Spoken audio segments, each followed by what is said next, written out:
Guillaume, vous avez commencé la préparation pour le match contre les Pays-Bas, mais est-ce qu'on peut revenir sur le match contre la France U? Comment ça s'est passé? On n'était pas présent. Est-ce qu'il y a eu des points positifs?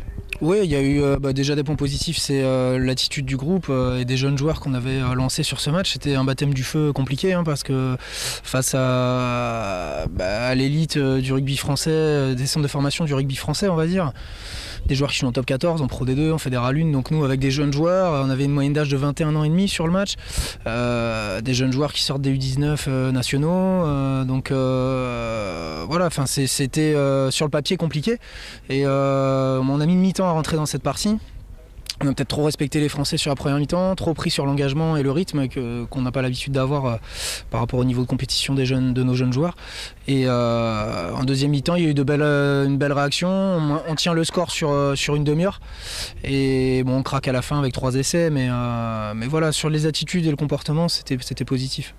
Le match aux Pays-Bas à Amsterdam s'inscrit dans la continuité. Vous allez toujours travailler le même plan de jeu. Il n'y a pas de changement.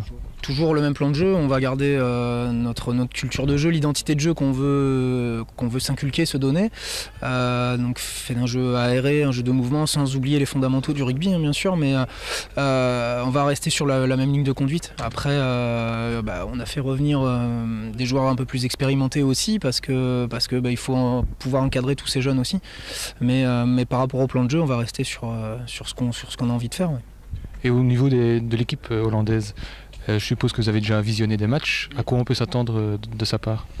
On a vu le match qu'ils ont pu réaliser contre les Polonais dans le cadre du tournoi. C'est une équipe qui est costaud, qui vient surtout chercher à taper fort dans la zone 10, on va dire. Donc voilà, c'est fort sur les zones de conquête, que ce soit touche mêlée, sur ce qu'on a pu voir. Et puis ça déplace quand même le jeu. Ils mettent un bel essai contre la Pologne sur les extérieurs. Donc je pense que c'est une équipe qui est relativement complète et organisée, qui va présenter de l'envie, de l'engagement comme ils savent le faire. Donc ça va être un match comme compliqué comme tous les matchs, mais voilà, après on est sûr de nos forces aussi, donc on n'a pas à se focaliser vraiment sur le jeu des Hollandais. On va s'appuyer déjà sur ce que nous on a envie de faire et sur ce qu'on sait faire. Est-ce que c'est pas un match piège justement, parce que le public, les supporters s'attendent à une victoire, mais sachant que ça va pas être facile? Mais c'est ce que j'ai dit aux joueurs hier. Je leur ai parlé contre France U de complexes d'infériorité qu'on pouvait parfois faire contre les équipes françaises notamment, ou les équipes de plus haut niveau, on va dire.